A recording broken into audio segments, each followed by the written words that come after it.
بسم اللہ الرحمن الرحیم۔ السلام علیکم۔ آج ہم ایک نئے موضوع کے ساتھ آپ دوستوں کے سامنے حاضر ہیں۔ آج کا ہمارا موضوع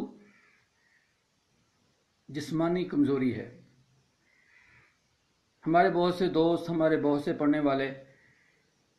خاص کر ینگ جنریشن میں نوجوان لڑکیاں اکثر اس بات کا پوچھتے ہیں کہ جی ہماری صحت کمزور ہے، دنیا جہان کی ہر نعمت کھانے پینے کے باوجود بھی چہرے پہ شگفتگی جوانی کی نہیں آ رہی، اس کی وجہ کیا ہے؟ دوستو، متوازن غذا، معیاری غذا اور ملاوٹ سے پاک غذا کھانے کے باوجود بھی اگر آپ کی صحت نہیں بن رہی تو some thing wrong is there. کہیں نہ کہیں کوئی خرابی ہے، یا تو جوانی کی نادانی کے ہاتھوں آپ اپنا نقصان خود کر رہے ہیں، یا غلط صحبت میں بیٹھ کر کچھ ایسے صحت دشمن اقدامات اٹھائے جا رہے ہیں جس وجہ سے آپ جو بھی کھاتے ہیں وہ آپ کے جسم کا حصہ نہیں بن رہا۔ لیکن ان سب سے پہلے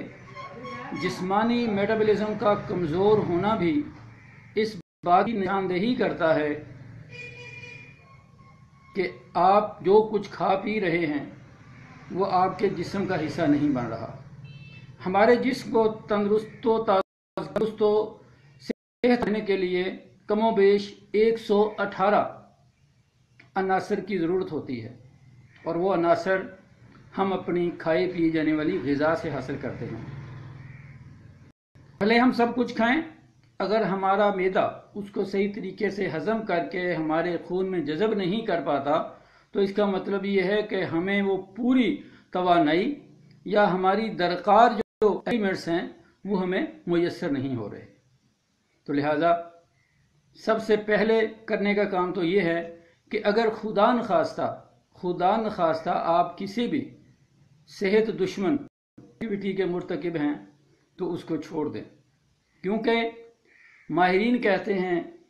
کہ اگر انسان 25 سال تک اپنے جوانی کے پھل کو محفوظ کر لے، اس کو کہیں سے کوئی زچ نہ پہنچنے دے، تو 90 سال تک وہ ایک مکمل، بھرپور، توانا اور جوان زندگی بسر کر سکتا ہے۔ لہذا آج کل کے ماحول میں بقول شاعر نہ کوئی چج تے نہ کوئی ول سی، پہلا پیار تے پہلی گل سی، بے صبری وچ ٹہنی ٹوٹی، کچا رخ تے کچا پھل سی۔ ہم اپنی جوانی کے کچے رخ کے کچے پھل کو ارلی ایجز میں توڑنا شروع کر دیتے ہیں،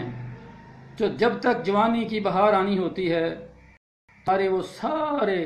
جو سرسبز پودے ہوتے ہیں، جوانی کے جو رخ ہوتے ہیں وہ مرجھا چکے ہوتے ہیں۔ تو دوستو، آئیے اس کمزوری کو دور کرنے کی طرف سب سے پہلے اپنے میٹابولزم کی طرف دھیان دیجئے۔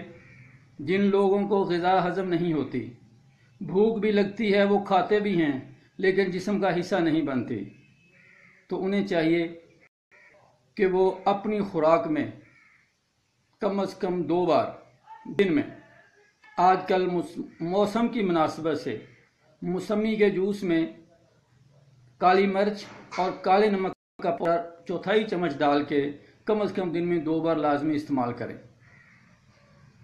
اور ہر خوراک کے بعد کم از کم دن میں 2 بار حبے کبد نشادری کی 2 گولیاں چبا کر کھائیں۔ آپ کے لیور کو تحریک ملے گی، آپ کا جو ڈائجسٹو سسٹم ہے وہ ایکٹیویٹ ہوگا، اور یوں آپ کی کھائے جانے والی غذا نہ صرف ڈائجسٹ ہوگی بلکہ وہ خون میں اس کے غذائی اجزاء جذب بھی ہوں گے۔ غذا میں سادہ اور توانائی سے بھرپور غذا شامل کریں، مثلا کیلے کا ملک ہے، ماہرین کہتے ہیں، بلکہ نبی کریم صلی اللہ علیہ وسلم کے فرمان سے ثابت